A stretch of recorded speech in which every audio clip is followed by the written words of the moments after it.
let's talk about the newest AI projects that are going on and some big news. So some things I want to highlight here. I want to talk about XAI and what they have done.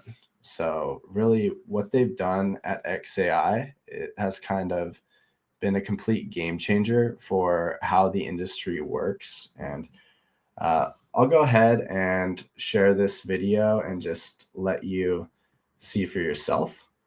But essentially, everyone thought that you could only build a neural network for LLMs up to like 30,000 GPUs. As I mentioned earlier in the pod, basically every single GPU needs to know what every other single GPU is doing when they're training, right?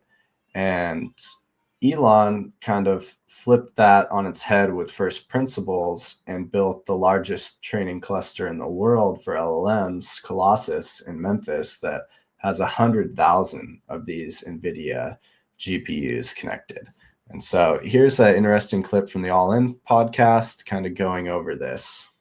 I was a last minute ad for this, but I would have said there were all these articles that were being published in the summer saying that no one believed he was going to be able to do it. It was hype. It was, ridiculousness. And that was coming. The reason the reporters felt comfortable writing those silly stories is because engineers at Meta and Google and other firms were saying, we can't do it. There's no way he can do it. He did it. And I think the world really only believed it when, Jensen did that podcast, I think with, wasn't it with Gerstner? It might have been with Gerstner. Yeah, I think it was with Gerstner, and said what Elon did was superhuman. No one else could have done it.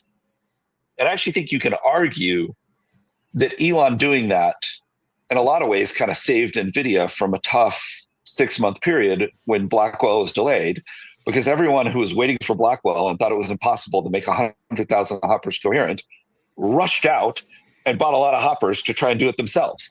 Now we will see if someone else is able to do it. It was really, really hard. No one else thought it was possible. Exactly. So that brings us to, let's hear exactly what Jensen had to say on this, right? Of concept to building a massive factory, liquid cooled, energized, permitted in the short time that was done, that is like superhuman. Right. And as far as I know, there's only one person in the world who could do that. Right. I mean, Elon is singular in this understanding of engineering and construction and large systems and marshaling resources. It's unbelievable. And of course, then his engineering team is extraordinary. And from the moment that we decided to go, the planning with our engineering team, our networking team, our infrastructure computing team, the software team, all of the preparation in advance, then all of the infrastructure, all of the logistics and the amount of technology and equipment that came in on that day to training, 19 days. 19 days is incredible, but it's also kind of nice to just take a step back and just, do you know how many days 19 days is? It's just a couple of weeks. Yeah. Right. And the mountain of technology, if you were to see it, is unbelievable. All of the wiring and the networking and just getting this mountain of technology integrated and all the software, incredible. Right. Yeah. So I think what Elon and the X team did, what they achieved is singular. Never been done before. Just to put in perspective, 100. Yeah, so there you have it, right? So basically, yeah, since then, you've seen, Anthropic, you've seen OpenAI, you've seen Meta, you've seen all the other players rushing out and building up bigger compute clusters.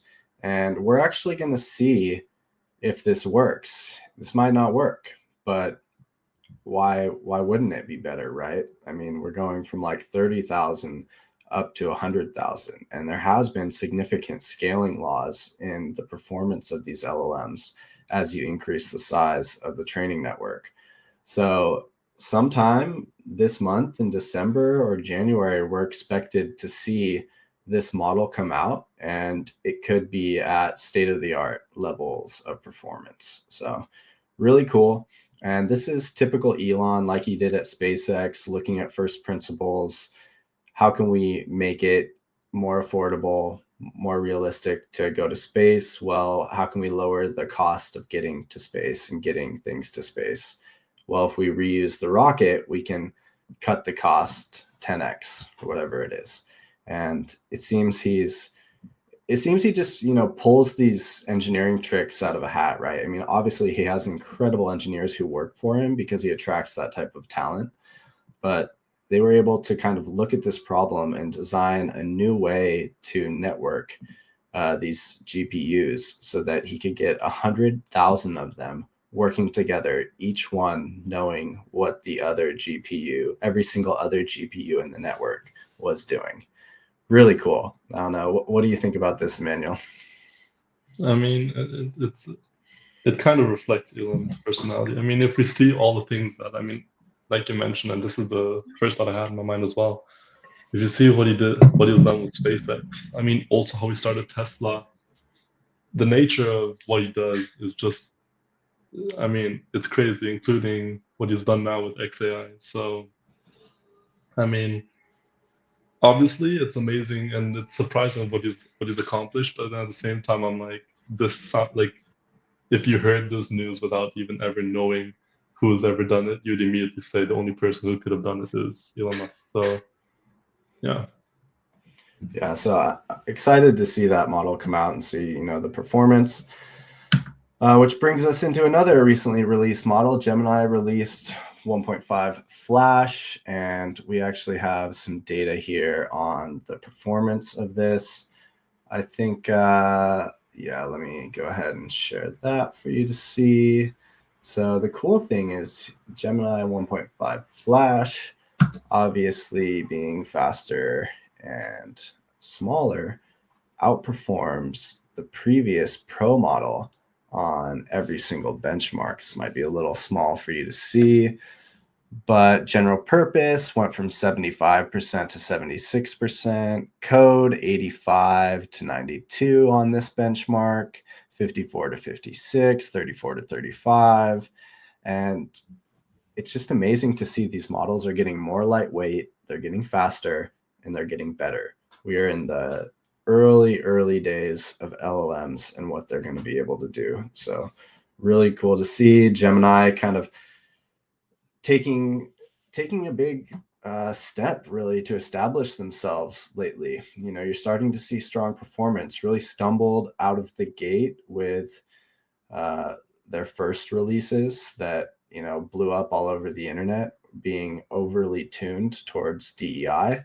And now you're starting to see the engineering prowess of Google kind of kick in, and they really seem to be making some good momentum. I mean, Google is an incredible company. They're training these on chips that they've designed and built. They've got all their own technology and all their own engineers. So really incredible to see. So we got two really interesting Google stories this week with Willow and with Gemini coming in. And then I just wanted to personally highlight Claude from Anthropic. Still today, this is my favorite model for developing software as a software engineer, and what I recommend to all of the engineers at SlashDev. If we just dive in and kind of take a look, you might think like the regular chat is cool, but what's really cool about Claude is this projects view, right? So rather than copying and pasting your code into the chat as you go, you can add your whole code base here, file by file, and then chat with it, which makes it really easy to keep your project organized, come back to it, start a new chat, work on your back end, work on whatever sort of system you're working on, your front end. And Claude has significantly better performance on many programming tasks than ChatGPT. And so I've really found this to be the go-to for developing software. I have played around a bit with Cursor and Copilot and some of the more code editor native desktop tools, but I just haven't found them to be as robust as Claude when it comes to programming. So really highly recommend checking out Claude projects if you're looking to build software faster. Believe it or not, there's still lots of software engineers that wonder if AI is useful for programming, and they're just not embracing these tools fast enough. It's clear as day. Google is producing about a quarter or so of their code with AI. Top companies are using this. It's simply going to build things faster and better than most engineers for most boilerplate code. Even advanced code, solving bugs, you're just going to be working with these every day as a partner as you build applications. So really cool. And Claude projects is definitely something I would recommend to check out.